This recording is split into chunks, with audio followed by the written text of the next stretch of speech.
Hey guys, Brig here, and today we're going to be talking about my top 5 ways to make gold in BFA in 2019.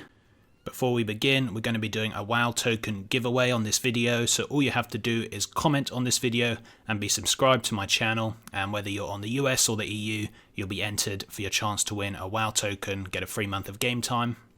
And I'll also be using the features of Tradeskillmaster, TSM and TSM Premium in this video, and if you want to check out that add-on and the Premium feature, I have an affiliate link in the description below, so go check that out if you're interested.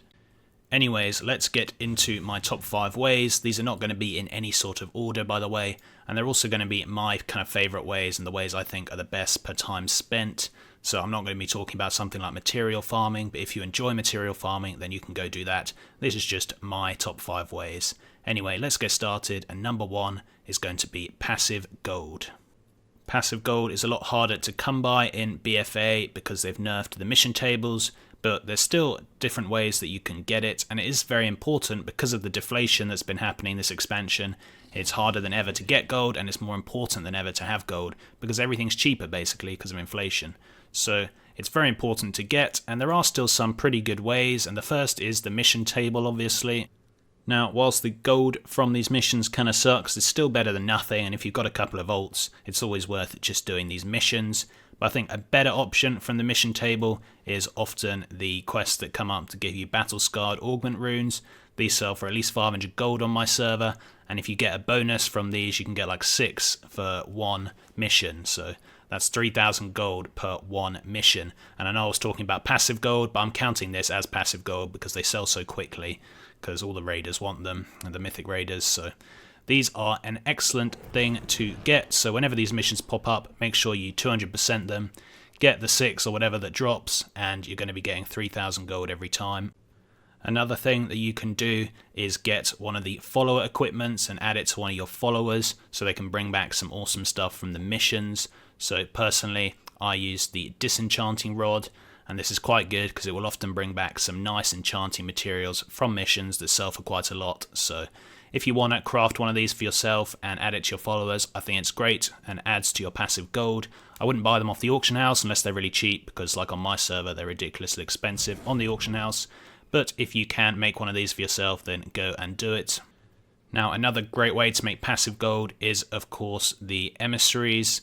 So these often drop 2,000 gold. It's recently been buffed in patch 8.1, I believe. So 2,000 gold is pretty nice. And again, if you're running them on 2 or 3 different characters, then it really does build up to quite a lot of gold every week just passively. And an even better thing is when you get exalted and you get your 10,000 rep. You can get the little supply cache right here, Champions of Azeroth supplies, and these often give gold. Right there, it just gave me 5,000 gold and 500 war resources and Azerite power, so it actually gives you quite a lot. So if you can get exalted with the factions and start working towards the supply cache for 10,000 exalted rep, then you're going to be getting an extra 5,000 gold every time you do one of those. So it is pretty good passive gold. Obviously they're a bit boring, but still it gets you other stuff such as war resources that you're going to need to run your mission table anyway, so it's pretty important. And if you do have a couple of ults, just run them and try and get these caches. And a final little thing for getting passive gold, or at least almost passive gold, is to get enchanting and just disenchant any of the random gear you get. Especially on a main character, it's very, very important because you get so many random purples, epics, and so many random blue rares. And you can easily disenchant those, and still the crystals are selling for quite a lot. I mean, Veiled crystals on my server are 300 gold, and I'm on one of the highest populated servers EU. So on some less populated servers, they could be double this still. And it's just worth having enchanting. Even if you're not a professions person, just get it, just disenchant the stuff, and you'd be surprised how much that adds up, particularly on ults again. It can add up to quite a few thousand gold every week, which is pretty nice. Okay, so at number 2, we're going to be talking about crafted gear, in particular the crafted PvP gear. So in patch 8.1, Blizzard released a new set of the PvP gear that is 340 item level. And you don't even have to be a max level to learn this. So to prove this, I've just come on a random character I never use, and we're going to be learning all of the new gear right here. So learn that up. And here we go. As you can see, almost everything makes a pretty nice profit. Now remember, this is just with rank 1. If you get rank 2 or rank 3, you can get even better profits. And to get those ranks, you have to go to the PvP vendors. and it costs 2 Mark of Honor for rank 2 and 4 Mark of Honor for rank 3. So a couple of months back I was really disappointed with the crafted gear because no one was buying it and it was a bit irrelevant, but recently there seems to have been a bit of a resurgence. Now I don't know if that's because people are leveling alts, because there's not much to do in the game right now, so everyone's leveling up alts and they just want to buy up some new gear for them the second they hit max level, so that's why it's selling. Potentially some of the gold makers have quit, so there's less competition. I don't really know why, but basically this gear is selling pretty good. Now on my leatherworker I've been selling a lot of this for, again, a couple of thousand gold or 1,000 gold profit each time. Doesn't seem like much, but after a while it really does build up. And the good thing is that some of the stats can change, because it just gets you random stats every time you make one, and if you get lucky and you get some really good stats, it can sell for like twice as much or even 3 times as much. I've done videos on that in the past, but do make sure you look on your auction house if you craft one of these and check what the stats are, and then see what price those stats are on the auction house, because it could be double or triple what you're making, and that's going to be a lot better for you. And the last thing to remember is you do need Expulsion for all of this, so make sure that you check out some of my videos on how to get Expulsion, but it usually just involves crafting some sort of leather or cloth bracers and then scrapping it, and you've got a kind of 20% chance to get the Expulsion. So it's very, very cheap to get Expulsion, and it's definitely worthwhile crafting these, leaving them up in the auction house and waiting for them to sell. Okay, so at number 3 we have the non-gear professions. So by that I mean the professions such as alchemy, enchanting and jewel crafting. Now these have seen a tough time recently, particularly jewel crafting on my server, which has not made a profit for a very long time. But alchemy is making pretty nice profits at the moment, and enchanting always makes a fairly good profit. So if you're interested, then I would look at some of these. Now on my server, as one of the highest pop servers on the EU, it is very hard to make profit with these sorts of professions, but even so, some of the combat battle potions right here are making 50 or 100 gold profit. You sell them in stacks of 20 and you've just made 2,000 gold or 1,000 gold, and you can make that quite a lot every day, so it's pretty easy to make a nice profit from those. Flasks, again, when you can get rank 3 of the flasks, I think you need to be revered with the Tortolan, I believe. And once you get rank 3, you can usually make a pretty good profit. Usually these are about 100 gold or 50 gold each on my server as well, and again when you sell in stacks of 10 and 20 it's like 1,000 gold or 2,000 gold profit, and on some servers I know it's a lot more, so make sure you check this out and see if alchemy is profitable on your server. But the main reason I'm including these on the list is because in a couple of weeks time the new raid is coming out. Apparently it's a very good raid, and there's going to be a lot more players playing the game in general, I think, and there's also going to be a lot more gear in the game which needs enchanting and gemming, so I think alchemy, enchanting and jewel crafting are all going to go up quite a lot in the next couple of weeks, so that's going to be very, very good. But even now, enchanting still makes a fairly good profit. You know, some ring enchants making 1,000 gold each. You can sell a few of them a day, so again, it's just building up this gold every single day. Very, very nice. And another thing about enchanting, a little tip for you guys, always make sure to have a few of the Tome of Illusions on the auction house. Again, even on such a high pop server like mine, the Tome of Illusions make pretty good profits. And I know on some of my low pop servers I'm on, they make like 10,000 gold to 20,000 gold profit each, because just no one thinks about making them. So if you do want to get in the Tome of Illusion market, it's very easy to do.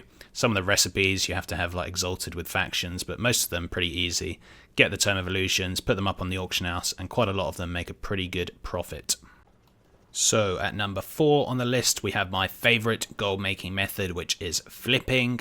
For those of you who don't know, flipping is when you buy up an item on the auction house for cheap and you sell it for more expensive. It's very simple, and the best thing to do with flipping is usually the raid gear. So right now, the raid gear and also the world drops are still selling. Obviously not as good as at the start of the raid, but they're actually surprisingly still selling, and I'm still making a few million gold a week just from doing this on different servers. But when the raid comes out, there's going to be a whole load new raid gear, and you're going to be able to flip that and make thousands, if not millions, of gold profit. On this server, for example, I sold this for 190,000 gold 9 days ago, and I bought it for, as you can see, 90,000, over double my gold. This 2.5 million I've got on this server is all from flipping. Similarly, on this server, the 3.3 million gold I've got is all from flipping. We've got another 20k in the mail. And again, if we look at our expenses, we'll see similar sorts of things. For example, this that I bought for 85k and I've just sold it for 140k. And there's this that I bought for 25k and sold it for 47k. I've done multiple videos on how to flip, so you can just look that up. But the basic idea is it's a lot easier if you use an add-on such as Tradeskillmaster, where you can quickly run a shopping scan. So get Tradeskillmaster, type this into the search, and it will quickly search for all of the different BOEs between these two item levels, which is the kind of max item level you can get at the moment. So this is just quickly search for all the BOEs on the auction house, and I can see if there's any that are cheap. Now is really not the time to be investing in BOEs because the raid's coming out so soon and all this gear is going to become a bit irrelevant. But if you can still find a good deal, it might be worth it. So for example, on this server, which is quite a low pop server, BOEs sell for quite a lot. And as you can see, there's a 350 on for 120k, 111k with a socket. There's another BOE 355 on for 96. And then there's this BOE for 35, which is a lot cheaper. And I think I could easily buy this up and resell it for 50, 60k. It's really not a good time to be doing that because of the raid, like I said, so I probably won't do it. But after that's come out, you guys can make a big profit. And even now, you can still, especially if you see some of the rings, if the rings are selling for cheap, you can buy those up and make a nice profit. And all of that, especially some of the trinkets as well. But just make sure you scan the auction house, check for any good deals. You can buy them up, resell them. I've done lots of guides, check them out. It's a great way to make gold. But you could also flip other things, stuff like pretty stacking, where you buy up all the nasty stack sizes, like stacks of 3, stacks of 4, stacks of 8 on the auction house. You put it all together and sell it in a stack of 20 for more money. It's a very easy way to make gold. It's also the wall-front flipping, which people made a lot of gold with at the start of the expansion, where people go and see what wall-front turn-ins are required, and then they buy those up on the auction house and they resell them for more in the right stack size required in the turn-in. So that kind of stuff is also a very good way of flipping, but I prefer my BOE flipping because it has the most potential for profit. And last up at number 5 we have boosting raids and boosting Mythic Plus. Now I know a lot of people aren't so keen on the whole boosting, and right here look, someone's already advertising boosting already, but it's a perfectly legal thing to do in the game, boosting for gold that is. And it's a very profitable way to make some gold. So if you're a high-end raider and you have a high item level and you want to make some spare gold, then why don't you try and sell some heroic boosts or something like that. Lots of guilds do it, even the top guilds do it, and it's just a really easy way to make some gold. You can have some fun on Discord with your raid team, and it is quite a good way to make gold. Mythic Plus, the same thing, get a couple of buddies if you're a high item level and just sell a Mythic Plus 15 every week. Again, you do have to be pretty high item level to do this, but it's a fun and profitable way to make some gold. Now, there have been other interesting boosting methods this expansion, such as boosting through the islands to try and level up people, and I think that's still a thing, but it's been nerfed quite a bit, so maybe the island boosting isn't the best thing to do right now, but there's always different boosts available if you have the item level, if you're a raider, and if you're looking for a fun way of making gold, that's always a thing. But anyway guys, those are my top 5 ways of making gold this expansion and in 2019. They are pretty much the same as what they always are, with a few different specialities popping up here and there.